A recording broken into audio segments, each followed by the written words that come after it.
Misteri akhir cerita legenda Jaka Tarub usai Nawang Wulan kembali ke Kahyangan. Sumber, https://www.selingkarwilis.com/penulis, Toto Junior. Selingkar Wilis, setelah selendang yang disembunyikan Jaka Tarub di lumbung padi ketemu, Nawang Wulan pun kembali ke Kahyangan. Dengan berat hati Jaka Tarub pun memohon istrinya untuk tidak kembali ke Kahyangan. Namun, tekad Nawang Wulan sudah bulat untuk kembali ke Kahyangan. Sebelum naik ke Kahyangan, Nawang Wulan berpesan kepada Jaka Tarub, jika putrinya, Nawangsih, kangen diminta untuk melihat bulan saat purnama tiba.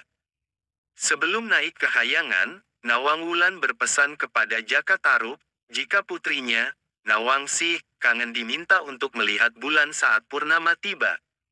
Hingga pada suatu hari, Brawijaya mengirimkan keris pusaka bernama Kiai Mahesa Nular dan seorang anak laki-laki bernama Bondan Kejawan.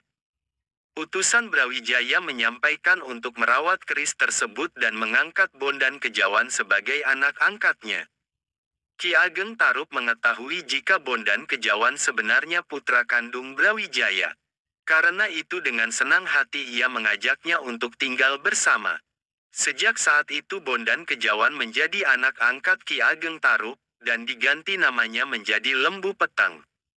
Ketika Nawangsih tumbuh dewasa, Lembu Petang akhirnya menikahi anak hasil perkawinan Jaka Tarub dan Nawang Wulan tersebut. Setelah Jaka Tarub meninggal dunia, Lembu Petang alias Bondan Kejawan menggantikan posisinya sebagai pemangku desa. Nawangsih kemudian melahirkan seorang putra, yang setelah dewasa bernama Ki Getas Pandawa.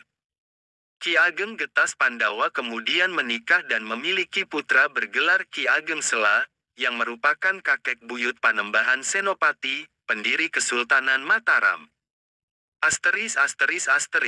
Jaka Tarub kemudian menjadi pemuka desa bergelar Ki Ageng Tarub dan bersahabat dengan Brawijaya, Raja Majapahit.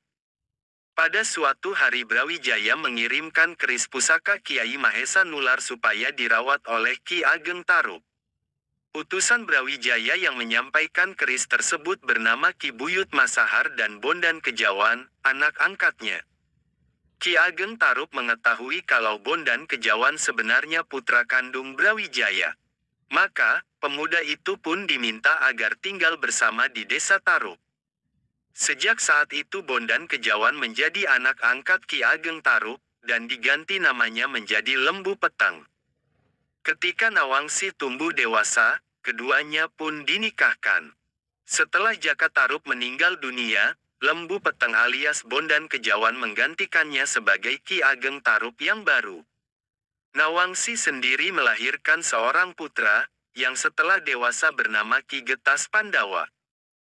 Ki Ageng Getas Pandawa kemudian memiliki putra bergelar Ki Ageng Sela, yang merupakan kakek buyut Panembahan Senapati, pendiri Kesultanan Mataram.